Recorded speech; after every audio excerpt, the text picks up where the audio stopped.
Sir, may I come in? এসো, বসো। Thank you. Stress নিও না, কমফর্টেবল হয়ে যাও আগে। আচ্ছা আচ্ছা,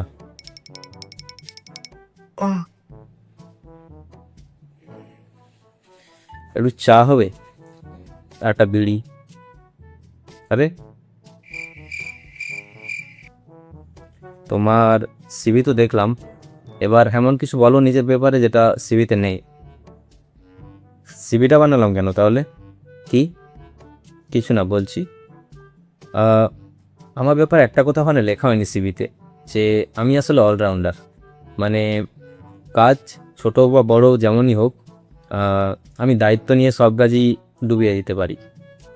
ছি ছি, কি অবস্থা!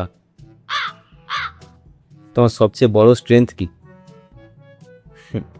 বিশ্বাস। দেখুন, আমি মনে করি যদি কোনো কাজে বিশ্বাস থাকে তাহলে সেটা যেন অরূপ বা স্বরূপ না হয়। প্লিজ কোনো পলিটিক্যাল কথাবার্তা এখানে বলবে না। ঠিক আছে ঠিক আছে। আর তোমার বিগেস্ট উইকনেস কি? আমার আসলে কোনো উইকনেস নেই, ওটাই আমার উইকনেস। তুমি কেন আমাদের এই কোম্পানিতেই কাজ করতে চাও? এই কোম্পানিতে কাজ করার আমার ছোটোবেলার স্বপ্ন ছিল, আর বিশ্বাস করুন এই কথাটা আমি সব ইন্টারভিউতেই বলি।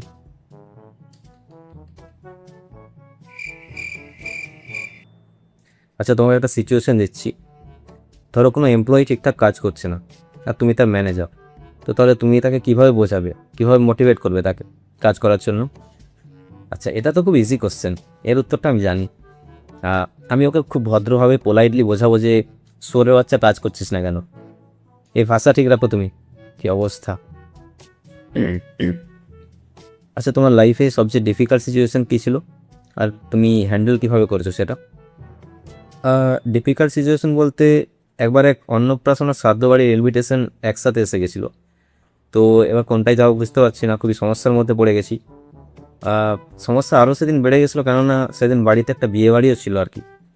তো তো অনেক চিন্তা ভাবনা আর স্ট্রাগলের পর আমি ফাইনালি ডিসাইড করলাম যে বাড়ির বিয়ে বাড়িটা অ্যাটেন্ড করি, কেননা ওটা আমারই বিয়ে ছিল। আরে আমার আর কিছু বলার নেই তোমাকে। তোমার কি কোনো কোশ্চেন আছে আমার জন্য আপনার কাছে?